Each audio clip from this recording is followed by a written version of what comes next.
दहशत गर्दी का ये वाक़या और जो एक महीना पहले हुआ था, मैं वार्न करता हूँ, ये क्लेम कर देते हैं, कभी कहते हैं कि जी कोई बलोच ऑर्गेनाइजेशन है, कभी कहते हैं सिंधी ऑर्गेनाइजेशन है। दहशत गर्द का ना कोई मज़हब है, ना कोई ज़बान है, ये ना सिंधी है, ना बलोच है, ना पंजाबी है, ना पख्तून है, ये पाकिस्तानी नहीं है, इंसान ही नहीं है।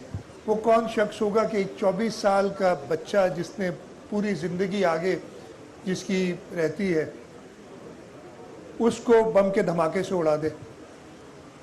हम उसको इंसान नहीं कहते। मैं अपनी तरफ से, हुकूमत सिंध की तरफ से, पाकिस्तान के हर शहरी की तरफ से मैं वार्न करता हूँ। हमने बहुत बुरे दिन देखे हैं कराची में, ये वक्त हम वापस आने नहीं देंगे और इंशाअल्लाह ताला हम इन दहशतगर्दों को ढूंढ ढूंढ के,